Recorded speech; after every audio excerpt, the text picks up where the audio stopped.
एक भिखारी किसान के घर भीख मांगने गया। किसान की स्त्री घर में थी। उसने चने की रोटी बना रखी थी। किसान जब घर आया, उसने अपने बच्चों का मुख चूमा। स्त्री ने उसके हाथ पैर धुलवाए। उसके बाद वह रोटी खाने बैठ गया।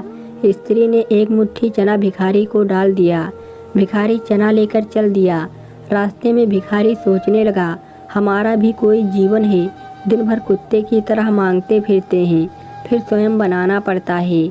इस किसान को देखो, कैसा सुंदर घर है। घर में स्त्री है, बच्चे हैं, अपना अन्न स्वयं पैदा करता है। बच्चे के साथ प्रेम से भोजन करता है। उसे कहीं भी मांगने नहीं जाना पड़ता है।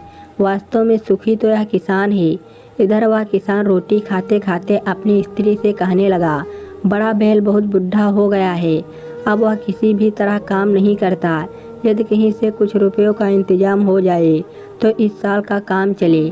सोच रहा हूँ कि साधु राम महाराज से ब्याज पर रुपए लेकर नया बैल खरीद लाऊं। भोजन करके वह साधु राम महाराज के पास गया। बहुत देर मिन्नत करने पर उसने 1 रुपया सैकड़ा के ब्याज पर रुपये देना स्वीकार किया। एक लोहे की तिजोरी में से साधु राम ने थैली निकाली और गिनकर रुपये किसान को दे दिए। रुपये लेकर किसान अपने घर को चला। वह रास्ते में सोचने लगा कि हम भी कोई आदमी हैं, घर में 5 रुपये भी नगद नहीं हैं। कितनी आरजू विनती करने पर उसने रुपये दिए हैं। साधु राम कितना धनी है, उसके पास तो सैकड़ों रुपये हैं। वास्तव में सुखी तो यह साधु राम ही है। साधु राम छोटी सी कपड़े की दुकान किए था। वह एक बड़ी दुकान से कपड़े ले आता था और उसे अपनी दुकान पर बेचता था। दूसरे दिन साधु राम कपड़े लेने गया। वहाँ सेठ पृथ्वी चंद की दुकान से कपड़े लिया। वह वहाँ बैठा ही था कि इतनी देर में कई तार आए। कोई बम्बई का था तो कोई कलकत्ते का। किसी में लिखा था 5 लाख रुपये का मुनाफा हुआ, किसी में 1 लाख का।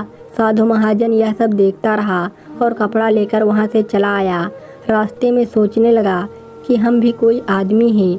100-200 रुपये जोड़कर महाजन कहलाने लगे। पृथ्वी चंद को तो एक दिन में लाखों का फायदा होता है। वास्तव में सुखी तो यही है। उधर पृथ्वी चंद बैठा ही था कि इतनी देर में तार आया कि 5 लाख रुपये का घाटा हुआ है। वह बड़ी चिंता में था कि नौकर ने कहा कि आज आपकी राय बहादुर सेठ के यहाँ दावत है, आपको जाना है। मोटर तैयार है।